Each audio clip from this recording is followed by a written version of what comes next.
Sir Chair, actually Yes, would like please to... continue, Congressman Raul Manuel. Yes, I'd like to thank the interjection kasi Mr. Chair, kung titingnan lang yung itong June 30, 2024 na financial statement which is available online at sa mga kababayan din naman natin na mas gustong aralin itong issue ay nagko-cause po talaga ng confusion na ang dating tuloy ay para bang nalulugmok yung PhilHealth kasi ganito kalaki yung kanyang liabilities when in fact ganun nga po pala talaga yung supposedly, no, as mentioned by Rep. Kimbo, ganun dapat yung appreciation sana, no?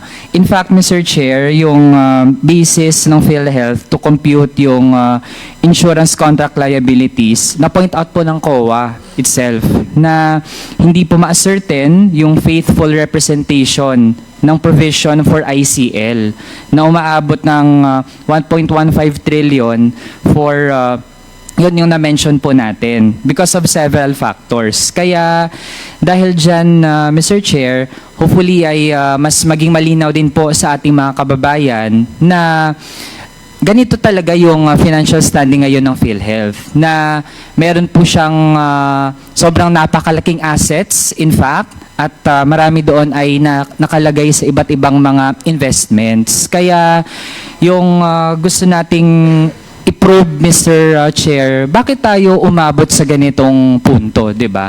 Na also cited by COA, Mr. Chair, yung pag-manage din mismo ng reserve fund ng PhilHealth na yung investment ng funds actually ay hindi na-consider yung estimated na 2-year projected program expenditures ng PhilHealth. Ibig sabihin, mas nauna na prioritize paano ba pagkakitaan yung reserve fund na meron siya kaysa tiyakin yung benefits para dun sa mga kababayan natin. Na parang baligtad, Mr. Chair, di ba?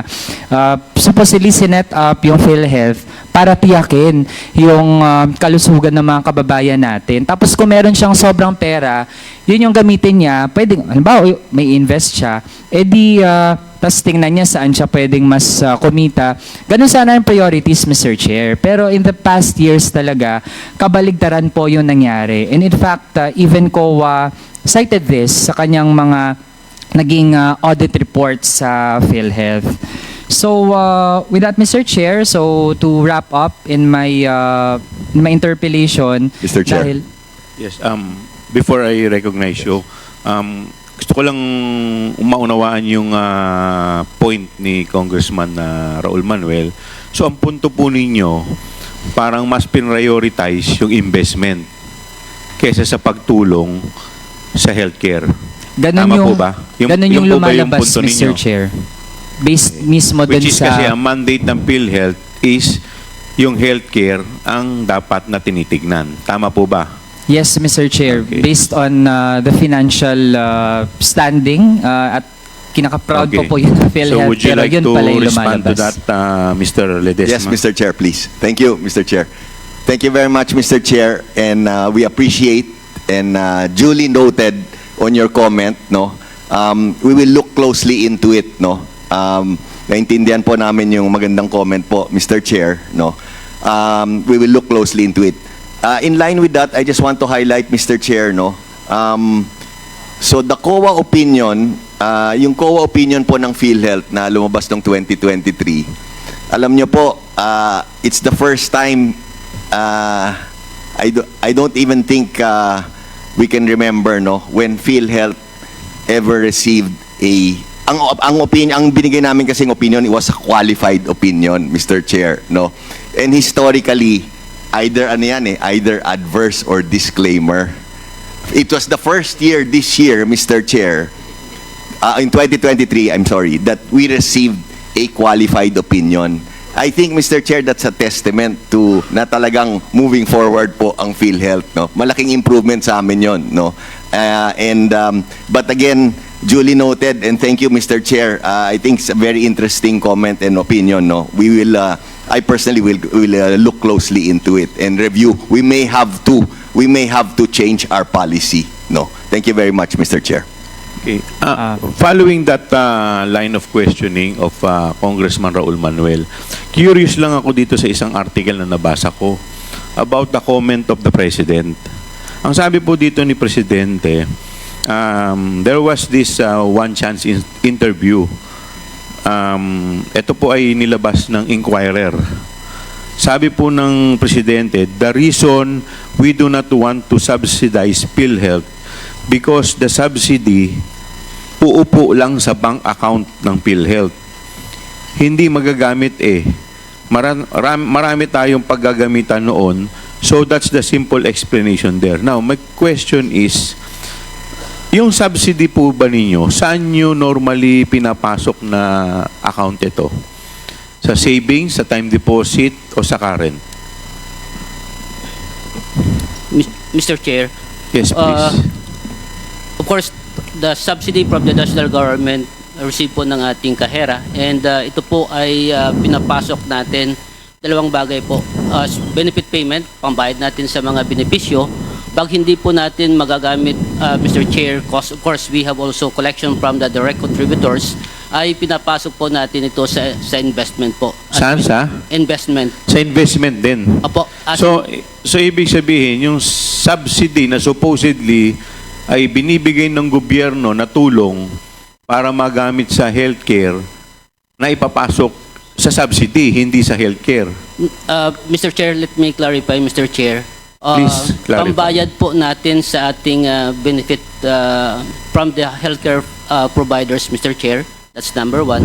Pag hindi po siya magagamit because mayroon naman tayong enough funds, no, from the direct contributors as well. Kasi ano to one Ano fund pong tayo. instance na nagamit ninyo yung subsidy? Mr. May Chair, mga instance po ba? Kasi kayo na po nagsasabi na ang dami nating pondo. So sobra-sobra yung pondo natin. In fact, may reserve pa tayo.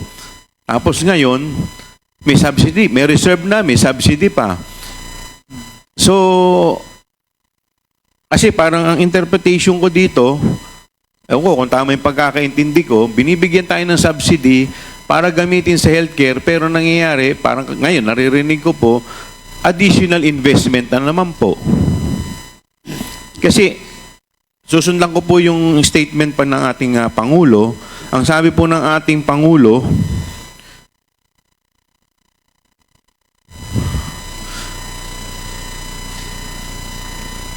the current problem with PhilHealth is not its budget, nor its coverage, but its system that has been clogged due to its limited processing capacity.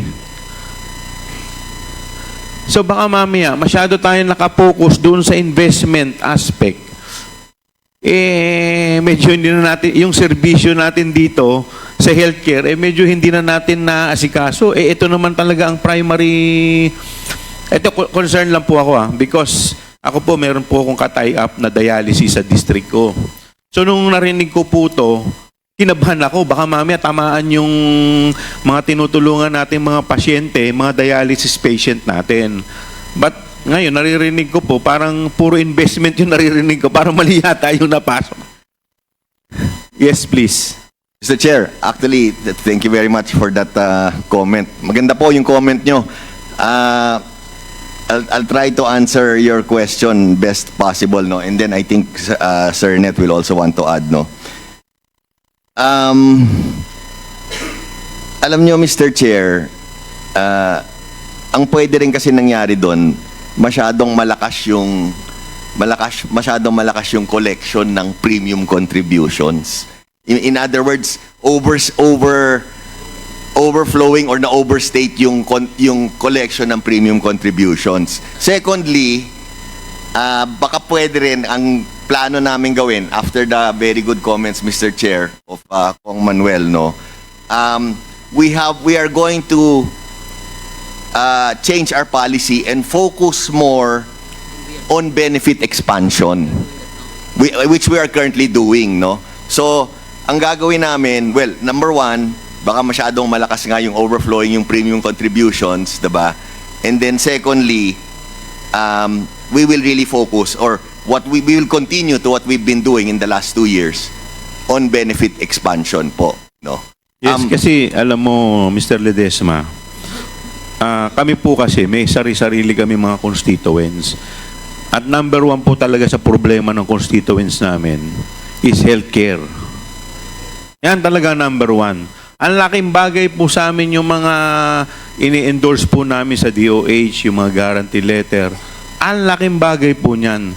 With this PhilHealth, lalong dadagdag po sana yung tulong. Kaya sana, kasi for example, ma-confine ka sa heart center, ang bill mo, 1 million. Sana makukuha ng 1 million yung mga constituents namin.